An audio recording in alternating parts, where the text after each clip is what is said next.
ప్రభుత్వాలు మారుతున్నా ఏజెన్సీ ప్రాంతాల్లో విద్యార్థుల తలరాతలు మాత్రం మారటం లేదు. పాఠశాలల్లో ఏర్పాటు చేయాల్సిన కనీస వసతులను పాలకులు, అధికారులు విస్మరిస్తున్నారు. ఫలితంగా గిరిజన బిడ్డల చదువులపై ప్రభావం పడుతోంది. శ్రీకాకుళం జిల్లాలోని చాలా ఏజెన్సీ ప్రాంతాల్లో ఇప్పటికీ ప్రభుత్వ పాఠశాలలకు పక్కా భవనాలు లేవు. చెట్టు కింద అద్దె కొంపలే గిరిపుత్రులకు పెద్ద దిక్కుగా మారాయి. గిరిజన విద్యార్థులు పడుతున్న ఇబ్బందులపై ఏబిఎన్ స్పెషల్ ఫోకస్.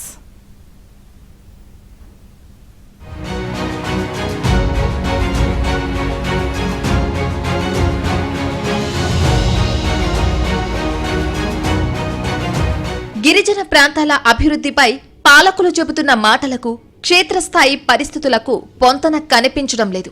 ప్రభుత్వాలు గిరిజన సంక్షేమం కోసం కోట్లాది రూపాయల నిధులు కేటాయిస్తున్నప్పటికీ మౌలిక వసతుల లేమి మాత్రం వారిని వెంటాడుతూనే ఉంది. శ్రీకాకుళం జిల్లా ఏజెన్సీ ప్రాంతాల్లో చాలా చోట్ల నేటికి ప్రభుత్వ పాఠశాలలకు పక్కా భవనాలు లేని దుస్థితి. పూర్వీకుల నుంచి అడవి తల్లినే నమ్ముకుని జీవితం సాగిస్తున్న గిరిపుత్రుల బ్రతుకులు నేటికి మారడం లేదు. కనీసం చదువుకుందామన్నా స్థానికంగా విద్యా అవకాశాలు లేక చాలా మంది విద్యార్థులు డ్రాపౌట్స్ గానే మిగులుతున్నారు. మరికొన్ని చోట్ల పేరుకే ప్రభుత్వ పాఠశాలలు ఉన్నప్పటికీ వాటి నిర్వహణ తీరు చూస్తే సిగ్గుతో తలంచుకోక తప్పని పరిస్థితి. సీతాంపేట ఏజెన్సీ ప్రాంతంలో పరిస్థితి మరింత అధ్వానం.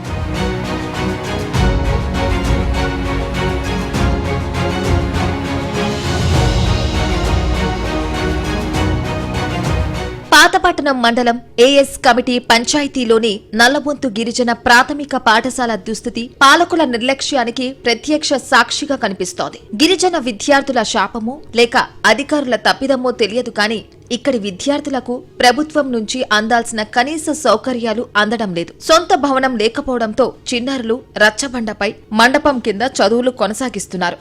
ఇక ఎండాకాలం, వర్షాకాలం అయితే వీరి ఇబ్బందులు వర్ణనాతీతం. 7 years నుంచి స్కూల్ లేక చాలా ఇబ్బంది పడుతున్నాం మేము.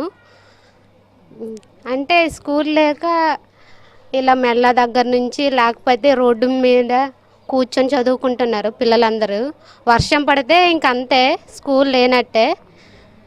మాకు స్కూల్ బాగా ఇబ్బంది అవుతుంది కాబట్టి స్కూల్ ఇప్పించాలని కోరుకుంటున్నాం. మా స్కూల్ లేదండి, మా పిల్లలు చాలా ఇబ్బందిగా చదువుకుంటున్నారు. గాలి వచ్చినా వాన వచ్చినా గాల్లోనే వానలోనే ఎండలోనే చదువుకుంటున్నారు. ఎవరు పెద్దోళ్ళు వచ్చినా పరజాలు కట్టుకొని పరజాల కిందే చదువుకుంటున్నారు. ఎన్ని మీటింగ్కి వెళ్ళాము, ఎన్ని చేసాము, అప్లై చేసాం కానీ ఎవరు స్కూల్ వస్తుంది, బిల్లు అవుతాయి అంటున్నారు కానీ బిల్లులు లేవు, స్కూళ్ళు లేవు. వచ్చినట్టే చూసినట్టే పోతున్నారు కానీ ఏ స్కూళ్ళు లేవు, ఏటి లేదు. అంగన్వాడీ లేదు, ఊరికి ఒక మంచి ట్యాపు లేదు, స్కూళ్ళు లేవు. వస్తున్నారు, మాట్లాడుతున్నారు, చేస్తాం అది చేస్తున్నారు ఇది చేస్తాం అంటున్నారు కానీ ఏమీ చెయ్యట్లేదు. గత ప్రభుత్వ హయాంలో నాడు నేడు పథకం కింద పాఠశాల భవనం నిర్మాణం ప్రారంభమైంది. అయితే ప్రభుత్వం సకాలంలో బిల్లులు చెల్లించకపోవడం, అధికారుల అలసత్వం కారణంగా ఆ పనులు అసంపూర్తిగా మిగిలిపోయాయి. ప్రస్తుతం పాఠశాల భవన నిర్మాణం పనులు పిల్లర్ల దశలోనే నిలిచిపోయాయి. దీంతో ఇప్పటి వరకు అద్దె ఇంట్లో తరగతులు నిర్వహించగా ఇటీవల ఆ ఇంటిని ఖాళీ చేయాల్సి రావడంతో ప్రస్తుతం విద్యార్థులు ఆరుబయటే చదువుకుంటున్నారు. అక్కడే భోజనాలు చేస్తున్నారు. ఇంకా చెప్పాలంటే విద్యార్థులకు కూర్చునేందుకు బెంచీలు లేవు. తాగునీరు, మరుగుదొడ్లు వంటి కనీస సౌకర్యాలు అసలే లేవు. నాడు నేడు కార్యక్రమం ద్వారా ప్రభుత్వ పాఠశాలల రూపురేఖలు మార్చేస్తామని గొప్పలు చెప్పిన గత పాలకుల పనితీరుకు ఇక్కడి గిరిపుత్రులు పడుతున్న ఇబ్బందులే ప్రత్యక్ష సాక్ష్యం. జగనన్న హయాంలో మా స్కూల్ అనేది వచ్చింది. అదనమాట విరగొట్టేసి నాడు నేడు వచ్చిందని కడదామని అన్నారు. కడదామని చాలా రోజులు అయిపోయింది. ఇప్పటికి 3-4 సంవత్సరాలు అయిపోతుంది సార్. అదే కడతామని అనుకొని అలాగ ఉంచేశారు. పిల్లలు అనమాట ఇప్పుడు ఇబ్బందులు పడుతున్నారు. ఎక్కడో ఊర్లోట చిన్న వరండాలోట లేకుంటే ఏదైనా గుడిసెల్లోట చెప్పాల్సి వస్తుంది. వర్షం వస్తే ఇప్పుడు ఇబ్బంది పడనమాట ఏదో ఒక ఇంట్లోట అనమాట వెళ్ళిపోయి అక్కడ చదువుకుంటున్నారు కానీ అది సాలట్లేదు. ఇప్పుడు మా విద్యాశాఖ ఐటీ శాఖ మంత్రి నారా లోకేష్ గారు మా మీద దయదలిచి మళ్ళీ రీఓపెనింగ్ మళ్ళీ స్కూల్లో కడతారని ఇచ్చేస్తున్నాను. తల్లిదండ్రులకు ప్రైవేట్ పాఠశాలల్లో చదివించే స్తోమత లేకపోవడంతో అరకొర వసతుల మధ్యే చదువులు సాగించాల్సిన పరిస్థితి. పాఠశాల భవనం కోసం తల్లిదండ్రులు, ఉపాధ్యాయులు ఎన్నిసార్లు ప్రయత్నించినా ఫలితం కనిపించలేదు. గిరిజన విద్యార్థులు ప్రత్యక్ష నరకం చూస్తున్న అధికారుల మనసు కరగలేదు. దీంతో చేసేదేమీ లేక తమ బ్రతుకులు ఇంతే అంటూ నలబొంతు వాసులు ఆవేదన చెందుతున్నారు.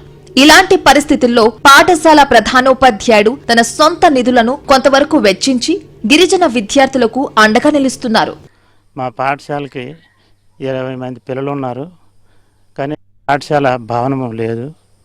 3 సంవత్సరాల క్రితం భవనం స్టార్ట్ చేశారు గత ప్రభుత్వం హయాంలో.